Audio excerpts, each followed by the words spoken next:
1, 2, 3, 4. Filled with awe and fright, see Jurassic Right. Bathed in amber light, see Jurassic Right. See Jurassic Right, right, right. See Jurassic Right, right, right. See Jurassic Right, right, right. See Jurassic Right. See Jurassic Right. See Jurassic Park. Hi, everyone. This is Stephen Ray Morris. You're listening to and watching See Jurassic Right. I haven't actually been introing these like I'm on video, but you know what? It's 2026. Get with the program. I'm very excited to have my guest today, a Maximum Fun show. One of the best podcast titles of all time, Just the Zoo of Us. It's one of the hosts, Ellen Weatherford. Yay, thank you. I'm so excited. I will take any excuse to talk to Stephen Ray Morris.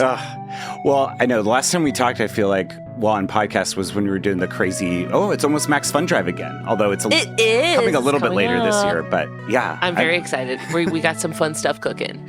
That's really exciting. I want to say up front, this was a very exciting thing that happened to me. I feel like you'll appreciate because you were just down at the San Diego Safari Park. Sure was. Out in California, south of me. I was at my friend's baby shower and I met the main Okapi person at the safari park. Oh, a celebrity. It was one of those things where you're like, it's Shauna and Jamie's special day, blah, blah. Excuse me, you work with my favorite fucking animals of all time. I feel like I was like a little intense. I don't know. Yeah, true love and bliss. That's all going on in the background. Right now I'm locked in. Yes, but no, you do a wonderful podcast. Thank you. Every week learning about animals, big and small. But I guess, where did your love for animals come from? Like, let's get to the basics and then we can get into all the juicy stuff. Oh, really? Yeah, when I was a kid, actually my first memory, my earliest memory, the first thing that got stored into the long term was finding a lizard on our windowsill in our house. Yeah. And just something about like being so enamored with this lizard on the windowsill. I know it's my earliest memory because in my memory, the lizard was the size of my arm. Whoa. Like it was like a gigantic, which is because I was like 2, right? Sure, I was tiny, and so to me it was massive. But it was just one of those little green anoles, right? That sits on your windowsill in Florida. And so I always loved animals. You know, my mom could even tell you that most of my books growing up were like those DK animal encyclopedias, the big thick ones. I had them broken down to. I had like the dog encyclopedia, the horse encyclopedia, the cat encyclopedia, which was like we didn't have pets growing up. So like I really just like it was almost like escapism, I guess. Sure. But also grew up in like the golden era of Animal Planet and, around Steve Irwin and Jeff Corwin and all the programming on PBS had some great programming at the time. They had Zaboomafoo. Yes. And really laid the groundwork for being interested in animals long term. And then I really always kind of like assumed I would take that into some sort of like scientific career around animals. But science didn't work out for me. I mean, same, honestly. It was just like, those math classes at 7 a.m. or 8 a.m., they really like to weed people out, and it's they're like, unfortunate. You have to... Yeah, it is a gauntlet, really. Yeah. But like really the whole, I just struggled in school. I was not a good student. Academia was difficult for me. I also had a baby when I was 18, or was I 19? I may have just turned 19. So I was like a single teen mom. And, a lot of those biology courses involve like mandatory late night labs. Oh, wow. Yeah, and so like I would have to pay a babysitter to watch my kid when I went to these labs. So, the biology degree didn't work out for me. I ended up just working in nonprofit for a few years, bouncing around, different nonprofits and stuff that I really enjoyed. I loved those jobs. I loved doing that stuff. But I always kind of like found ways to weasel my way back into like doing something, whether it was a creative hobby, like when I would do like photography or drawing, like illustration and stuff. And it was always focused on animals. It was always like like wildlife photography, nature photography, or like drawing animals or something. And so then when we decided me and my husband were like, let's give this podcasting thing a crack because listen to a lot of podcasts. They sound really fun. Yeah. Maybe some of our friends and family will listen to it and get a good laugh out of it. And it'll be a fun thing we do for a couple months. And then we'll never think about it again. And just ordered a couple of, like cheap, shitty mics off Amazon. Sure. And just gave it a whirl. And then, just never stopped. And that was now 7 years ago. So incredible. And it all just like, even though I didn't really, wasn't able to make like a traditional career path along like science and animals, I kind of had to brute force my way into I mean, doing look, something. I'm right there. Yeah, like suck it, bio degree. We get to talk about animals. In this economy? Yeah, I know. Unreal. Wait, I was going to say, are you ever worried about running out of animals? On the podcast. People have asked me that, and I'm like, we are now over 320 episodes. Yep. We haven't done seagulls. We haven't done, there will always be like this one glaringly obvious thing that's like, of course you've done this one. You've done 320 of them. And then it'll be like, there are ones that are right in front of you that we haven't even touched yet because we've been just like snaking our way through. I mean, there's like over 30,000 species of beetles. Like, I think we have you know what? We're going to commit to a year of just beetles. This is the year of the beetle. Listen, It's beetle year. This is real beetle hours. I really would love that commitment. We're just going to do all these, because even doing the Percast, we did a 2-parter on every single wildcat. And that also was unexpected. It was just like, I don't know, there's like tigers, lynxes, bobcats, lions, cheetahs, jaguars. Oh no. And then like all the different things and the sand cat. And then you're like, oh, there's actually like 60. And you're just, Yeah, things you've never heard of before. Yeah. You're like, what is a leopard cat? A fishing cat? A Pallas cat? A Pallas cat, exactly. Yeah, a Pallas cat's getting a lot of props these days for its funny face. As they should, rightfully so. Do you remember the first time you went to a zoo? Oh my gosh, it would have probably been, I have to think way, way, way back. The one that really sticks in my mind was Woodland Park Zoo, actually, here in Seattle, when my mom and I lived up here for a while when I was like a little kid.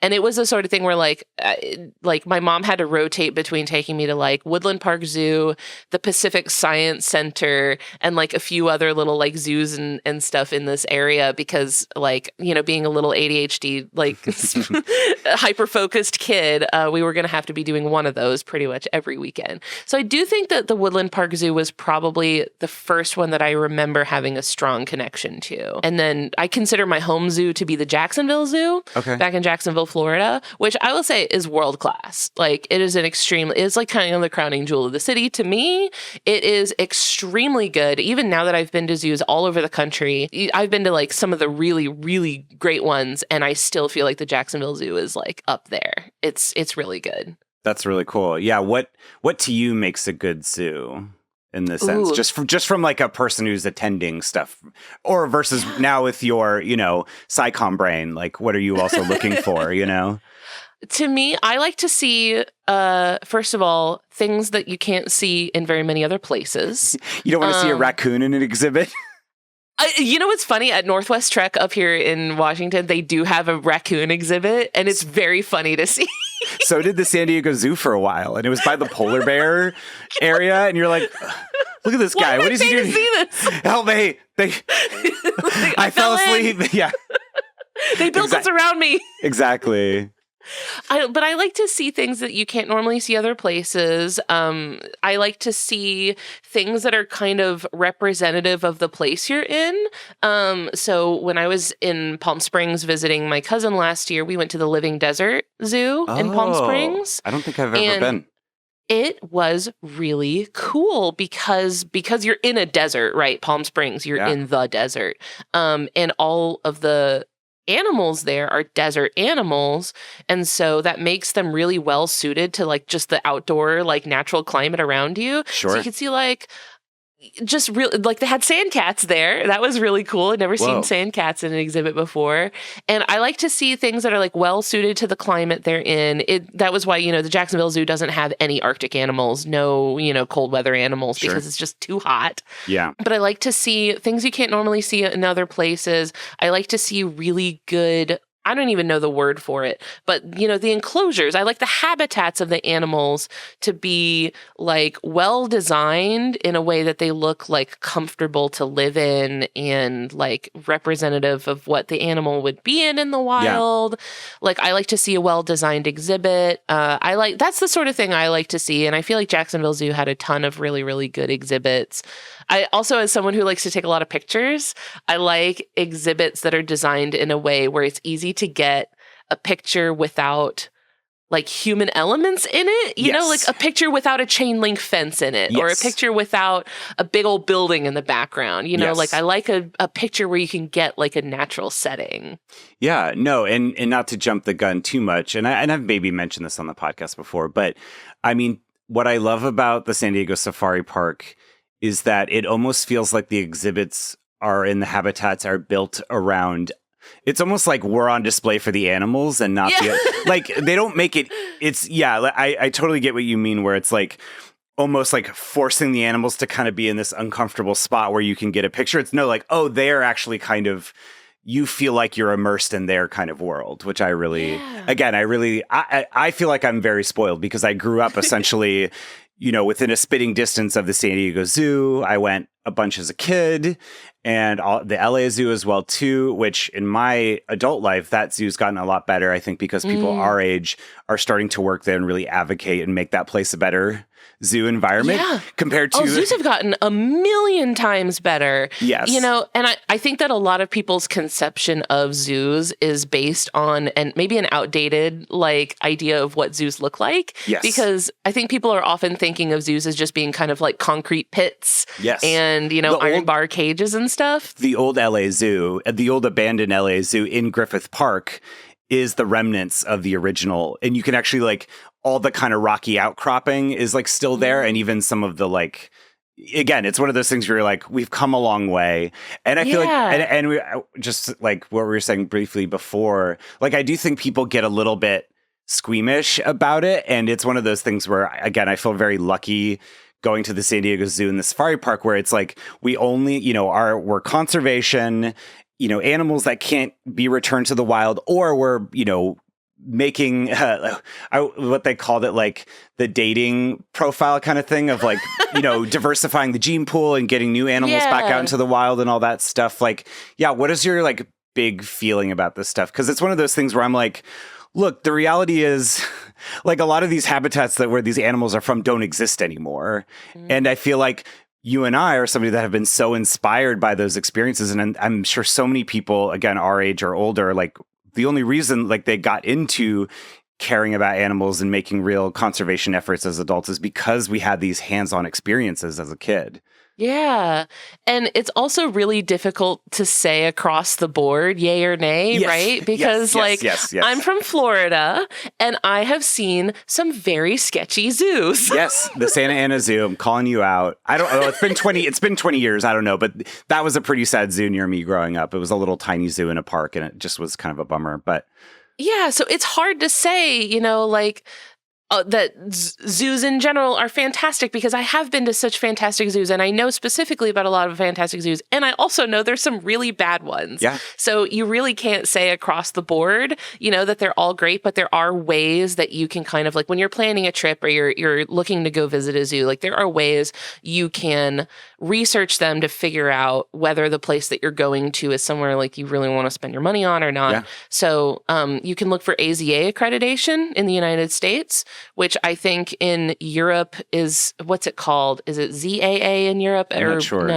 No, ZAA is a different accreditation agency in the United States that has different criteria. But AZA is the big one in the United States. There's another one in Europe, but I don't remember what it's called. But they have very, very high standards of animal care. And they also require, like you were talking about, like species survival plans. And they require you to be active in conservation. And like there are just way, way, way higher standards. So you know if a place is AZA accredited, you usually have a pretty good idea that they're like minding their P's and Q's, you know, they are doing what they're supposed to be doing.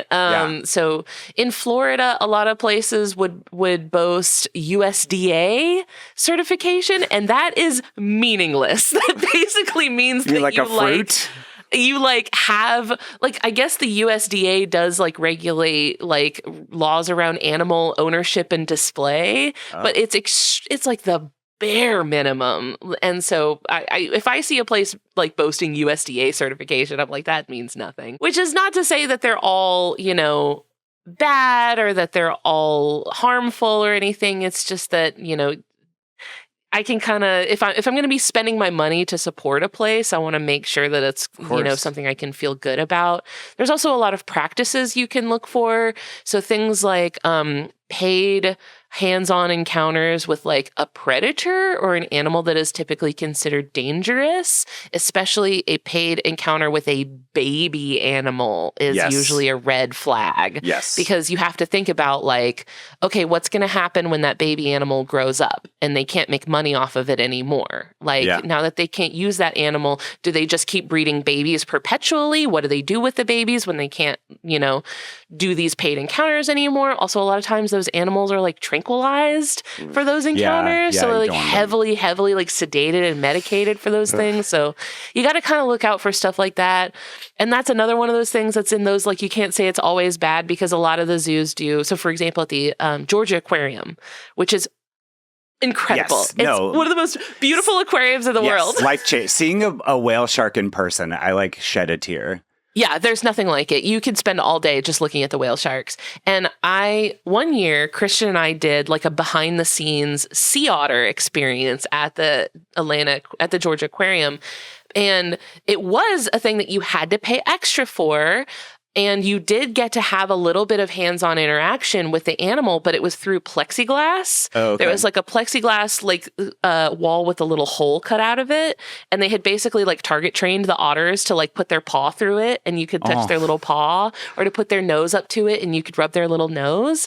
And that's kind of like animal led, you know, like the animal has the freedom to come up to you if they want to. And if they want to go away and do something else, they can. Sure. Like it was sort of like, and so I was thinking about how, you know, while yes, typically a paid hands-on encounter is something that is a red flag to me, this seemed like that is something that was done really well and done really ethically. And, you know, these were just the regular otters that they had in the aquarium. And should they decide that they want to go get their little paw touched or get their little nose rubbed, they could do it if they wanted to. Yeah. So there's a lot of like, but in general, I do not only for the sort of science communication aspect of like, generations of scientists and conservationists and people are inspired by the experiences they have in zoos, but also there are entire species of animals that only exist because of zoos, because of like California condors, which like would have gone extinct if we hadn't taken them all into captivity and done a captive breeding and re-release program, or like the Arabian oryx or the golden lion tamarin, like would have been extinct, were functionally extinct in the wild, had to be taken into captivity. And because of like the captive breeding and release program, they were able to go on. So like, obviously they have done like a lot of measurable, quantifiable good for the world. Yeah. And I've also seen zoos that are doing a lot of harm. So like, I guess my best like advice is to just research the facility you're going to go to and like look for red flags, look for, you know, what are they actually doing on the ground? Awareness does not count as conservation action. I'm sorry, it just doesn't. A lot of places like will say that they're doing conservation work, and when you look into what they mean by that, what they mean is awareness. Yeah. And they're like, we're just making you aware. I'm like, I knew about tigers, dude. I was already aware of tigers. What are you doing? What are the boots on the ground? Like, what orgs are you, like, what NGOs are you supporting? Like, who are you working with on the ground in, like, the area where these animals come from? Because, you know, if you're not, I don't think that counts as conservation action.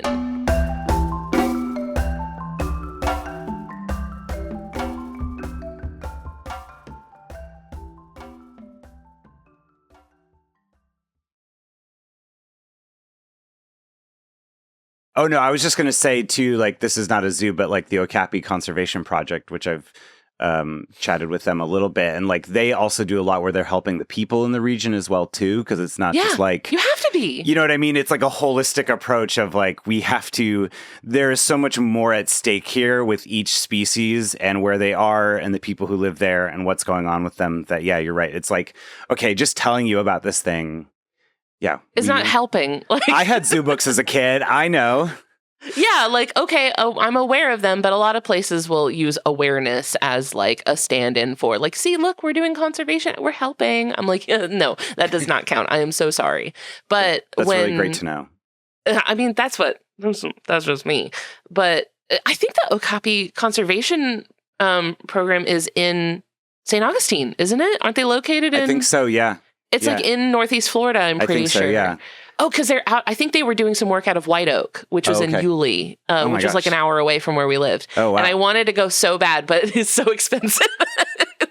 I mean, they're a very rare, beautiful, solitary creature. And anytime I get a chance to be around one in person, it's like the hairs are on the back of my neck. I love them so much. It's brief tangent at White Oak Conservation, which I'm pretty sure partners with the Okapi Conservation program at White Oak. They have lots of endangered animals there. They have, rhinos and okapis and all sorts of stuff like that. And they have like a drive-through safari you can go through. They sent sound engineers and a sound crew out to White Oak to record the vocalizations of like the rhinos. I think a donkey out there. They got vocalizations of the animals at White Oak. And you know what they used them for? A movie? The dragons in Game of Thrones. Whoa, that's pretty sick. I mean, they're that's like always remixed like vocalizations of like rhinos and donkeys and stuff. Well, I mean, so much of the Jurassic Park dinosaur sounds are like a dolphin mixed with turtles having sex or like, stuff like that. It's truly very surreal. Really cool. Gary Rydstrom, the sound designer, did. I mean, it's, again, we're talking about the nuanced and complex picture of this stuff and and the history of it as well too. I mean, we've seen zoos change in our lifetime.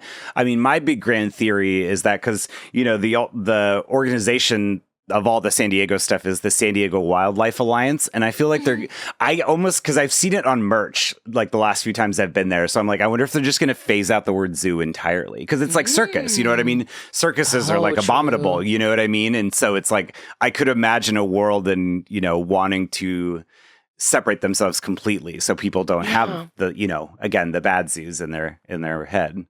I recently saw a circus. It was I didn't go to the circus. I've never been to a circus. But I saw a video of a circus that was using like hologram animals. Okay. I've never seen this before. They were using like holograms of animals, which like I get that, like, good on them, right, for not keeping live animals, because that's always been atrocious. Yeah. But, like, maintaining the sort of visual spectacle of having animals there, and in a way that, like, is still cooler than just having, like, maybe a video of animals on a screen or something like that. Like, a hologram, I feel like, retains that, like, wow, this is still a really cool thing that I'm witnessing, right? I would love it, though, if they just were like, well, we're just doing, because, it's like the thing, like, I much rather prefer bad CGI animals to still using real animals in film. But it's like, why not just like, it like has the top hat. Hey, hello, my honey, like we might as well. Do like a Lion King thing with it. Do like the cool costumes and puppets. Like, I think that is just as like visually entertaining as having a live animal. And then you get to appreciate like the artistry of it. I love the Lion King stage show. It is fantastic. I know. I haven't seen it since I was a kid, but I'd love to see it again. It's extremely good. So you mentioned the San Diego Zoo, and I did get to go recently. Yes. For the first time, never been to San Diego. And a contact I had made at the San Diego Zoo reached out to me and let me know that the safari park was opening a new elephant exhibit, and they were having like a media preview for it. Did I want to go? I was like, absolutely, I want to go for the podcast. Oh yeah, as a business trip, that's a write-off for sure. And also my cousin lives just like 2 hours from Escondido, and so I was like, "Do you want to go with me?" He was like, "Absolutely, I do." So we went out there. I flew down from Seattle, and it was my first time in San Diego. It was gorgeous. This is January, right? And it's like 80 degrees. Yeah. Beautiful. Could not have asked for better weather. And this was my first time in the safari park. And I was already really impressed, just kind of like right off the gate, right? Very cool. Well, and yeah, to clarify for some people, there's the San Diego Zoo, which was founded in 1915. And then I was like looking back at like, when was the safari park? And when I was a kid, it was called the Wild Animal Park, and it was in 1972. What I liked about learning a little bit more about the San Diego Zoo is that it was basically founded because there was essentially a ton of leftover animals from like different World's Fairs and other things. It was almost like, hey, let's take them away from these people who don't want them anymore and give them like a real proper home and a place to rehabilitate and rest. But the San Diego Zoo is in the heart of downtown San Diego. It's in Balboa Park. They're charging for parking now. Fuck the city of San Diego for doing that. Literally all the Natural History Museum there, I just read they did a op-ed or whatever. They're like, the whole point of Balboa Park was it was this beautiful free park that everyone got to experience. And now they're charging for parking. Anyway. Take public transit. Yes. Yet another common transit W. And then the safari park is out in Ramona, my mother's name. It's out in East San Diego. It's a little warmer. It's more, how deserty. would you? It feels like deserty. But how would you describe the safari park? So it is very much like, it reminds me a lot of up here in Washington, we have a zoo called Northwest Trek, which is basically, it's all like native animals. So in that way, it's different. Northwest Trek is more like all native animals. But the thing that like impresses me about Northwest Trek is that the exhibits, the habitats for the animals are literally just the woods that were already there. Yeah. And they just kind of put some like fences up and stuff. Like they added some structures, but it's really just like the natural landscape that was already there. And that was kind of how the safari park felt to me. It felt very much just like, having a section of wilderness that was just sort of like allotted for these animals to enjoy. Yeah. Because it didn't feel like they had done a ton of like landscaping or I know that they did because we got to talk to Marco Wendt, who works at the safari park. And he was telling me all about, what the horticulture team and stuff had done with the trees that they were planting and stuff. But it really feels like you're just like walking through a sort of area of like the woods or like wilderness or something. Like it doesn't feel aggressively themed like a lot of zoos sometimes do. And we got to see the first place that we went in was the new elephant exhibit. It's called Elephant Valley. And this was enormous. I have never seen an elephant exhibit this big. It was just massive. Like it's a sort of thing where like from some angles, you can't see the like barriers.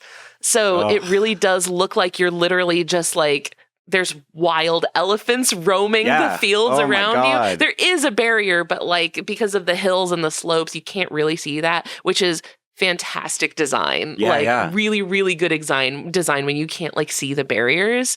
So it just looks like they're just walking around. And the part that I think I was the most excited about is that there's a walkway that goes over the like elephant like paddock, I guess, so that the elephants can actually freely walk underneath you.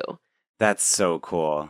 Like how often do you get a top-down view of an elephant? Like never, right? I've never seen an elephant from above. I don't think so. That's and they did cool. walk underneath us while we were there. And it was really gorgeous. It felt very special. They had, I think, what did they say, 8 elephants, I want to say they said. Okay. And you couldn't even see them all at once, right? Like they would be off in some other area where this exhibit is so huge that there's like, we probably only saw like 4 or 5 elephants at a time. So like, how do you hide 4 elephants? But I mean, that's always in the wild, right? It's like, there's this, when you think about territories of animals and stuff, or again, even like, a tiger could be 5 feet in front of you, but because of the vegetation in the jungle, like you would be totally caught unaware. Yeah. So it was really, really cool. The elephants were also very peppy. almost. Like they seemed very excited, like they were very energetic and very like they were really moving around a lot and very active and stuff. And I suspect some of that is novelty because it is a new exhibit, Sure. right? They're probably like exploring like, ooh, what's all this new stuff? I gotta like, which they've probably been in there for a while, right? But like there is at least some, I guess, new habitat sort of excitement. But they seemed very curious. Even one of them was like sticking its trunk up and sort of like almost like, I know it's not what they're doing, but it looked like they were like periscoping with their trunk up to like waving at us and stuff, which was very, very cute. And it was nice to see. Just the elephants looked so happy. They looked so like in their element and they were having a great time. I also enjoyed the thing that I really wanted to see while I was there was a platypus. I wanted to see, that was my goal. I was like, as soon as we're like done with this media event, we got to go beeline to the platypus because it is the only zoo outside of Australia in the world where you can see a platypus. I can't even remember seeing it when I've been there unless it's been. I don't know how new it is, but they are hard to see because platypuses are nocturnal. Yeah. So they have the platypus like hut, I guess, like the platypus in habitat is entirely enclosed. It's like indoors, and they have them on a reversed day-night cycle. So during the day, they have all the lights off. Yes. Okay. I think that's new because I don't remember that because I was going a lot like 10 years ago, essentially. Oh, okay. Yeah. And maybe it is newer. Like I said, I've never been. This is my first impression. So the platypus area was all inside with the lights off, which made them difficult to both see and take a picture of. Sure. But they were active. They were like out foraging. They were swimming around. They were like dabbling and that's so cool. Just out and about. So you could see them with your eyes because your eyes kind of adjust to the darkness. I was a little frustrated that I could not get a good picture because of how dark it was in there. It's the combination of them being dark and moving around really fast. So like when your phone is trying to compensate for the darkness, it makes everything really sort of like blurry. Yeah. So did not get a great picture, but I did get to see platypuses, which was extremely exciting to me. I loved the condors. They had a big thing to see California condors. I had never gotten to see those. That was also really, really cool. And the condor exhibit is also over this sort of overlook where you're just looking right out into like the desert. Yeah. And it is really, really, it's spectacular. It's really beautiful. Yeah. I'm so glad you had a great time. It is just one of those places where, it was probably like 2012. That was a weird way to say that. 2012. It was, like I would say like 2012 to like 2015. This person and who I was dating at the time, we had annual pass. So we were like going down there like once a month. Like we'd make a weekend of it. We'd do the zoo, then the safari park or vice versa. And we would love to, we always like brought a picnic. Cause I feel like to your point, like why the safari park especially is really, I think like to get the most mileage out of it, part of it isn't like, okay, how many animals can I see? And it's more about like the quality of like, oh, we're just going to sit out and just overlook this valley and there's going to be elephants and rhinos and all different kinds of antelope type creatures. And you kind of feel like you're just there. And that to me, like when you can actually sit and it's almost like, oh, there's nobody around us either. So you kind of feel like it's a special moment to yourself. If you go on a weekday morning, a zoo on a weekday morning is unmatched. If you can swing a zoo on a weekday morning, that is like, and if you get there like right when they open too, yes, when the animals are still kind of like up and around, because most animals are going to be not super active in like the peak afternoon. Don't bother afternoon, like truly. No, go home. It's hot. And all the animals are asleep. So if you can swing like really, really early morning, actually, okay, so I did the safari park for the media event on, it was a Saturday that they had us there. And then my flight home on Sunday was at 4 p.m. So I was like, that gives me time to do the zoo. I had time on Sunday morning. I made sure I woke up early I packed up, checked out of my hotel room, got breakfast on the way. I was there 30 minutes before they opened. Hell yeah. See, this is why we're friends. Yeah, I was so locked in. And also, I was there by myself. I was flying solo this whole trip. No, I mean, alone. I have done a few, like, because at one point, before they built the tiger habitat, that aspect of the safari park, there was like the safari park was under construction. So there was like a weird bar restaurant, like kind of not attached to anything. It almost felt like it was like the bar at the end of the world. So like there was like a couple times where I'm just going to go down for the day, draw some animals, have a cheetah and just bliss out. I fell asleep. I fell asleep like in a big chair, just like, this is so peaceful. That's like what you imagine adulthood will be like when you're a kid. Yeah. It's like what you dream your adult life will be like. Like, yes. I can go to the zoo whenever I want. Yes. So yeah, you're locked in. You're there early. Locked in. I was there 30 minutes early, so I had a primo parking spot. Row 1, baby. Oh my God. I mean, like footsteps from that big lion statue in the front. I had extra time, so I could take a million pictures. I could take a bunch of selfies. I was so ready to go. I was there at rope drop. And rope drop was very cool. I guess they do a little opening ceremony in the mornings where they like let some macaws fly out. Yes. It's really, really cool. I also made a beeline I really wanted to see a Tasmanian devil. Mm-hmm. So I made a beeline for that. Did get to see the Tasmanian devil, was asleep. It was dead asleep. And I was like, okay, well, at least I made eye contact, Like, I see you. I got eyes on him. Yeah. What I did get to see there, so I saw a bunch of stuff that I feel like I've seen in other places. The koalas were very active when I was there, which was cool. Yeah. They were like jumping. The koalas were like jumping like between the trees and they were like running around and stuff. I witnessed an arrest when the zookeeper had to come into the koala exhibit and like wrangle one of the koalas. I have no idea what they were doing with this koala, but the zookeeper caught it. I got pictures because I was already taking pictures of it. It does look like the koala's like, what is the charge? Yeah. Just a koala mugshot. So cute with eucalyptus sticking out of its mouth. Yeah, it was so cute. But so when I go to a zoo, I kind of prioritize things that I can't see other places. Sure. Yeah. Because like I know they have a polar bear exhibit and they have all sorts of stuff like that. But I'm from Washington where we have the Point Defiance Zoo, which has an incredible polar bear, walrus. Like we have great Arctic animals here. Sure. So I actually skipped the whole Arctic area because I was like, we have that stuff at home. Well, and also I'm on a schedule here. Well, and I think, and that's something I've talked a lot about on this podcast in regards to museums or botanical gardens as well, where it's like, the joy of revisiting a place is that when I go to a natural history museum, I'm seeing dinosaurs, gems, ocean stuff. I'm kind of like, if I have time, I'm seeing other stuff, but those are my 3 priorities. So I totally get where you're coming from with that. Next time you're in Seattle, we'll go to the Burke Museum. The Burke Museum of Natural History. Have you been there? So I went before it was remodeled, and then I was only there. My friend Renee, who's in town, we were only at the new version like for an hour. So I need to go, and I would love to go with you. I would love that. We definitely should do that. We got a T-Rex skull. We got a Triceratops skull. We got like the T-Rex skull. It's the Tufts Love T-Rex skull. Oh yes. I mean, the remodel looks amazing. And again, it was like, beautiful. it was basically kind of like, again, with the San Diego Zoo, it was like before a flight, So I had to make some choices, but yeah. Yeah.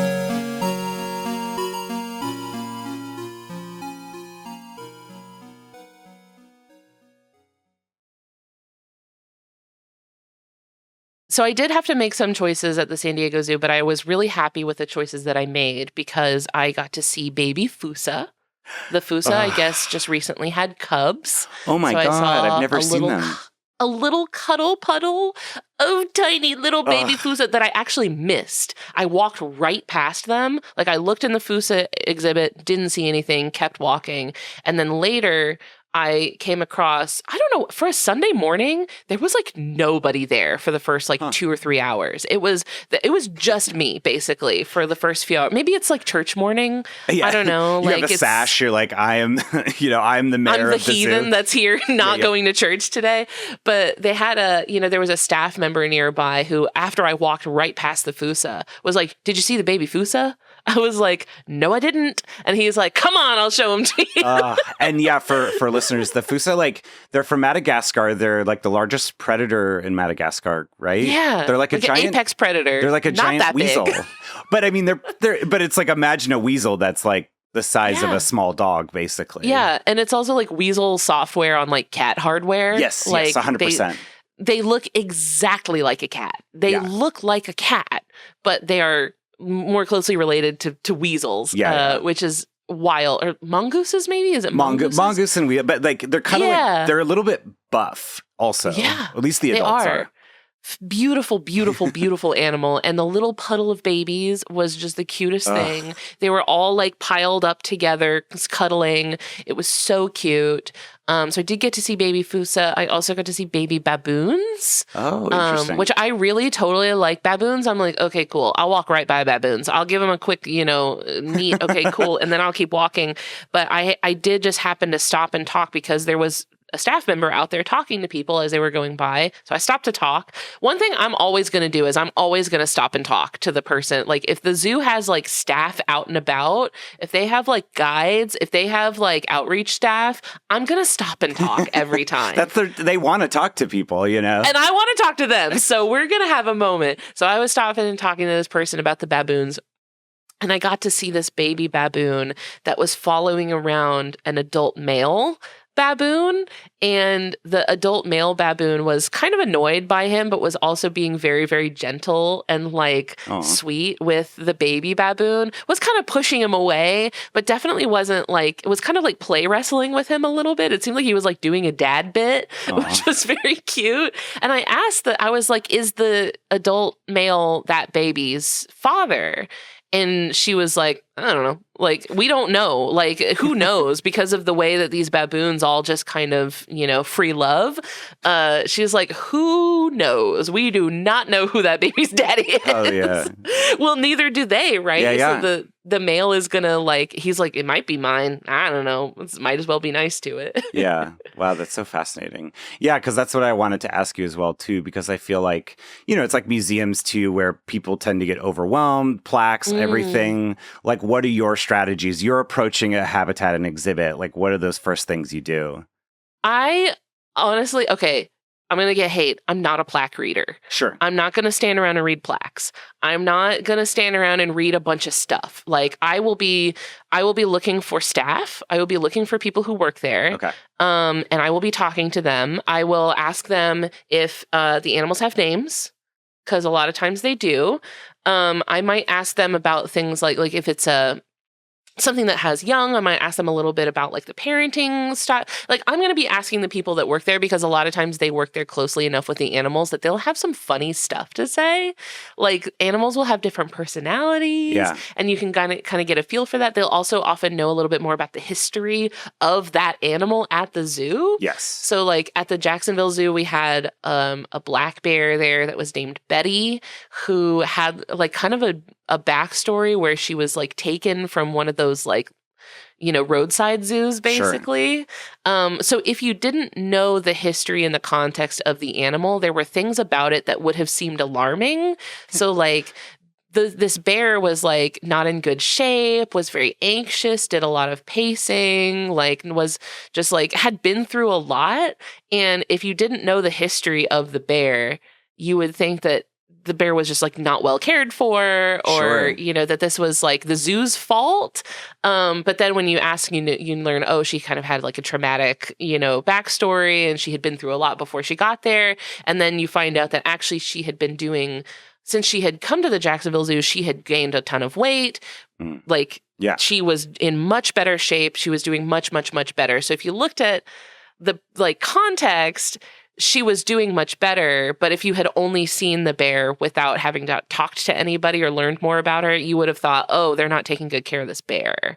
No, that's great I think that's a great thing to keep in mind And I mean, yeah, that's like the emotional support dogs with the cheetahs. Oh, I love emotional support dogs. Because just having gone to the safari park for so long and seen the cheetah run that they do, the demonstration of witnessing a cheetah run full sprint is just like... I didn't get to see that. That sounds so cool. It's all the reason to come back. I've seen it from like every angle now at this point. But it is just that thing of like, cheetahs are specifically so fragile. They have one specific task. They have to have their speed to catch prey.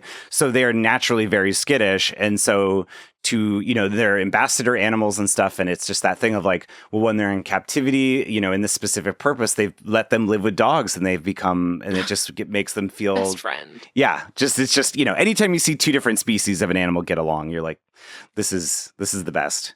There's also like, because I watched a documentary that was involving like the decision to like start letting cheetahs live with dogs. Yeah. And like the dogs just happen to be very well suited to the cheetahs. Like they happen to be roughly the same size, roughly the same energy level, and like have close to the same like lifespan and like developmental pace. So like you can introduce a puppy to a baby cheetah cub and they can like grow up together at the same time. So they'll always be like developmentally appropriate for each other.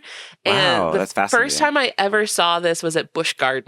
Oh, okay. Which is in Tampa, Florida. And it's kind of like half zoo, half theme park, which I know sends up a lot of like warning alarm bells. Well, yeah, for a lot of people. again, in San Diego, SeaWorld, obviously. Yeah. So I know a lot of people when they see the intersection of like zoo and theme park, they're like, oh no, bad thing. But it's Jurassic Park, Yeah. I can't believe we're doing this again. Yeah. But Busch Gardens, I will say, I've talked to some people that have worked at Busch Gardens. I'm pretty sure they're AZA accredited. It's a good facility. They do a good job with their animals. And one time I was there and I walked up to the cheetah exhibit and no cheetah in the cheetah run. There was a big old yellow lab. There's just some kids walking up. I don't know what this is. I was like, I think there's something wrong with your cheetah. All the spots fell off. What happened? Oh, no. Oh, that's such a sad thought. That feels like a Bugs Bunny cartoon. Like all the rosettes like fall off of like a jaguar or the cheetah. Yeah. So we couldn't even see the cheetah, but this dog was just out there in the exhibit, like tail wagging, like, hey guys, you guys here to see me? No, dude, where's your friend? Where's your friend?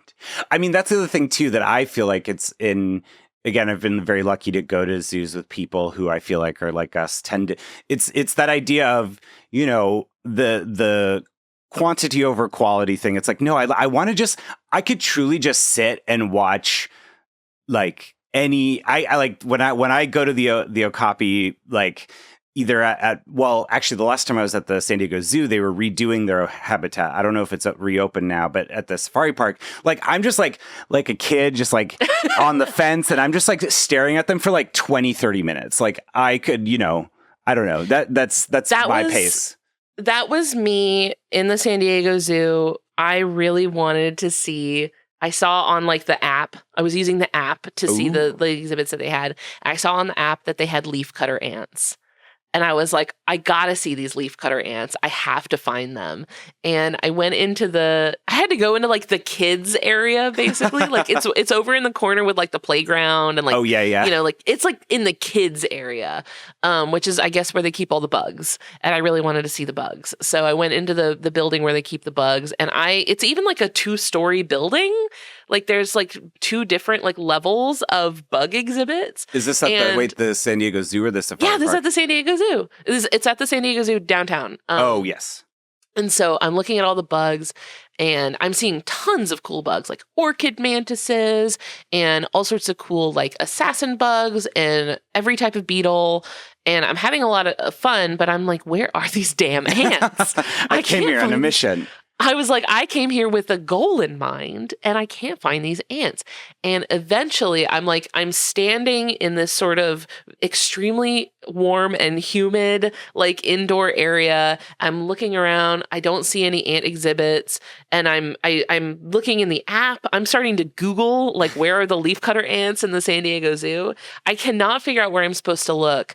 And then I look kind of around, like right next to where I'm standing. And I see that they've got this kind of like, there's like maybe like a waist high barrier with a live tree. Like it's like a big tree, in this sort of barriered off area.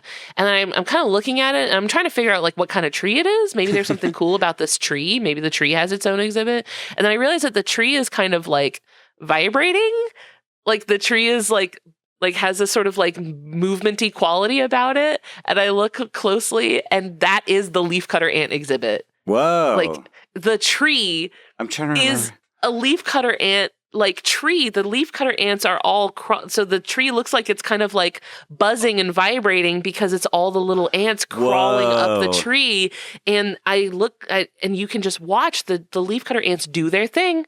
I gotta say, it's an apt name. They do be cutting leaves. They would just cut their little holes out of the leaf, and then you could watch them carry it all the way down and into this little hole where they've got their colony. And I had, a couple of years ago, I think we did an episode of the podcast about leafcutter ants where I had really gone into like their social structure and like all of the like they've basically like developed agriculture, like these really, really fascinating things about leafcutter ants that I was just like so excited to see them do it. I was like floored. I was like, so that was me for sure, just standing there watching leafcutter ants for like 20 minutes. I was like, I know I have so much I need to see, but I really want to watch these ants. No, that's so wonderful. And yeah, that just made me think that there are, obviously there's, all the megafauna that get all the attention. But yeah, there is, I think that's a good tip too, is just like look for something specific and look for, like there are Codamundis at the safari park.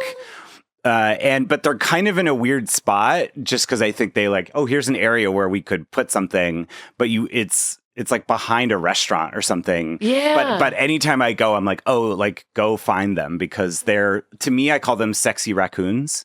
Like, like that's the vibe they give off. The ossified raccoon. Yes, they are. Exactly. You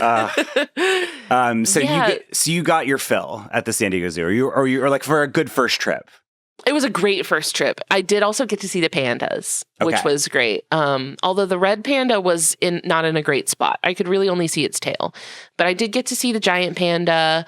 And that's one of those things, they're in so few zoos that like when you're at a zoo that has giant pandas, you should try to see them. Yeah. Because it's rare that you get to. Also, okapis are not very common in zoos. No. It's I mean, again, the last time I was at the San Diego Zoo, I was like so heartbroken because I was like, hey, I'm gonna see my buds.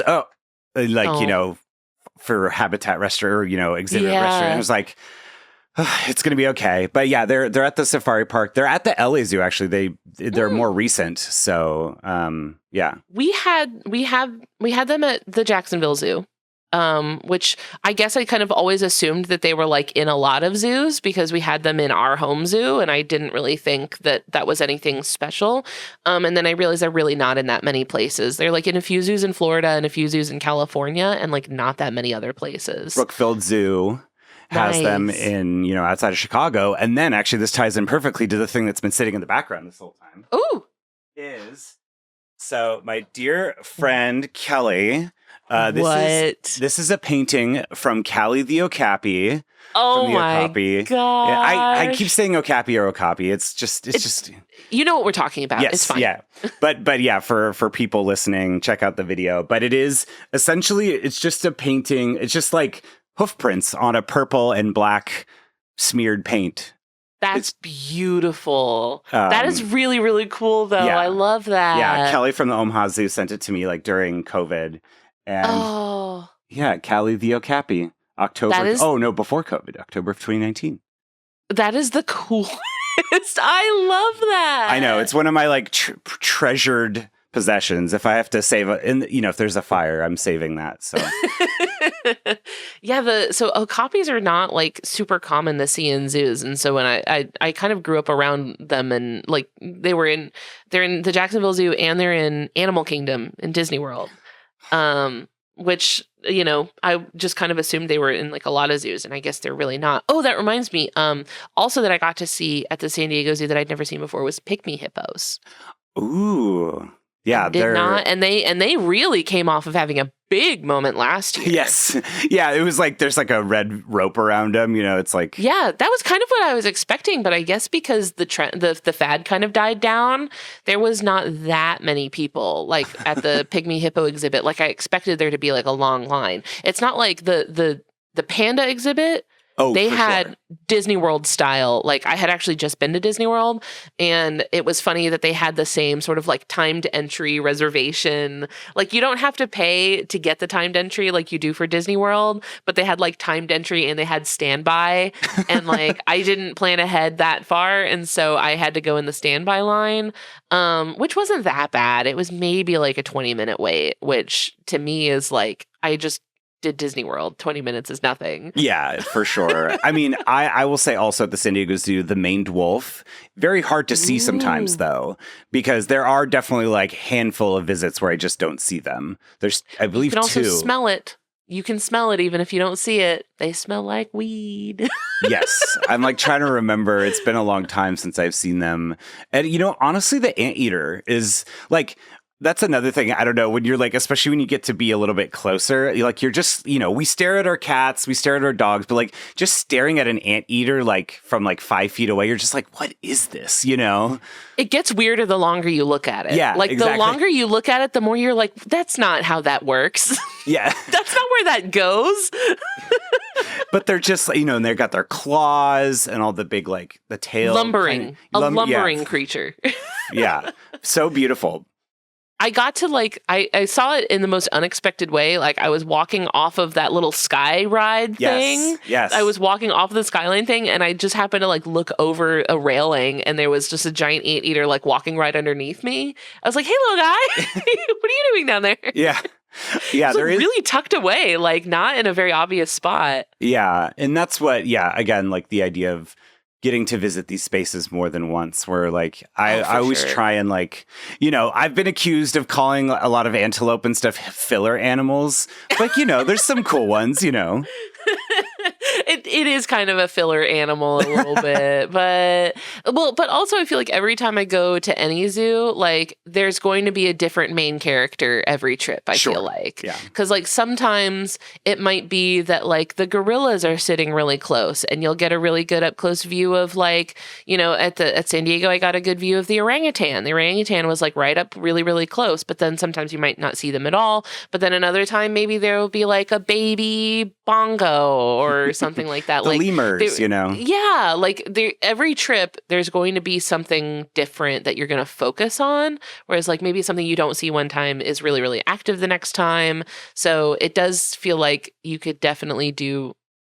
Obviously, I'm going to be back. Yeah. Because there were some things I didn't get to see. Yeah. So obviously, I need to come back. And I will say too, closing out this episode, like I maybe have mentioned on this podcast, but just my experience getting to meet the okapis at the San Diego Safari Park. I think it was 2000. Why do I keep saying 2000 in a year? But in 2014, my ex got me a behind the scenes tour. We got to see an enrichment time with 2 lion cubs where they got to destroy and jump up and break things open and get things. We got to see the lions and the cheetahs with their bloodsickles, which were blood popsicles. That's so cool. Basically they just would freeze a big thing of blood, and then you would see the lions licking it out in their habitat. But then, getting to actually meet an okapi, a mom and her son, it was like looking Crying. at me and my mom at Mervin's, when I'm 13. There was a lot of feels there, and I feel like was a big step in me wanting to get more involved in science communication, animal conservation, all that stuff like that. So I feel like, I don't know, for me, ultimately, that's how I feel about this, where it's there's just so many wonderful experiences I wouldn't have gotten and wouldn't have led me to be where I am without that experience. I don't know.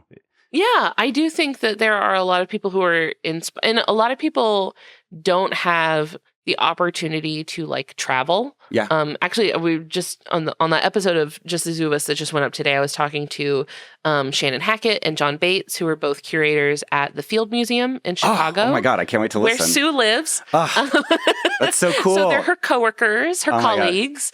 And we did talk about Sue a little bit, but they're bird curators. So they work for the bird collection. So we were talking mostly about, the bird collection there. And one of the things that Shannon said that kind of resonated with me was that like if you grow up not super like, if you don't have access to travel, right? Like you can't necessarily leave your state, leave your city very often. Zoos and museums and things like that are kind of a way for you to expand your worldview and get to see like glimpses of what the world is like outside of your community in a way that is fun and exciting and, you know, definitely gives you that like, it just kind of expands your horizons, you know, it gives you that sense of like, it's a big world out there. Yeah. And there's things out there that you wouldn't normally get to see.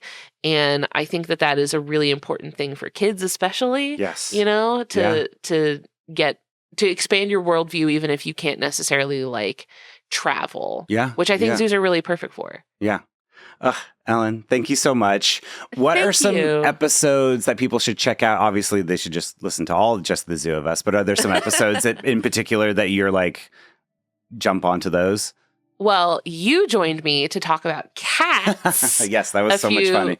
What, like 2 years ago, I want to say? Oh my it was a God. while back, but we had a good old-fashioned yap sesh about cats. So any fan of Stevens is going to love the cats episode, which was really, really fun. Yeah. We also have talked about, we have done an Okapi episode, but it was like literally, I want to say it's our second episode ever. And it was definitely in the shitty Amazon mic era. So the sound quality is not great. Our recording technique is not great. It's a little bit of a rough and raw. I mean, but look, you're really getting the real experience. You're out in the jungle with the Okapi. Like you're in it. It's immersive. Yeah, it is. It's a soundscape, really. And then, where can they follow you and find you on the internet? Yeah, the podcast is present on Facebook, Instagram, Blue Sky. I do Blue Sky, a little bit on Threads too. I'm personally on Instagram and Blue Sky, so anyone can follow me on there. But the podcast is available wherever you get podcasts, including YouTube now. There's not a video component to it, but you can use YouTube as a podcast player. Somebody asked me to do that recently, and I was like, oh, you know what? We should do that. So the podcast is available pretty much wherever. It's also on MaximumFun.org. And we do have monthly bonus episodes also for people who are Max Fun members. Very exciting. Thank you, everyone, for listening. Stephen Ray Morris on all the things. Etsy.com/shop/See Jurassic Right for the wonderful Jurassic June merch from Andrea Ciofalo. And then, Patreon.com/See Jurassic Right. But hold on to your butts and just take a moment and watch an animal do their thing. So until next time. Go to a zoo. Go to a natural history museum. Go get out there. Go learn. Expand your worldview. Expand your worldview today.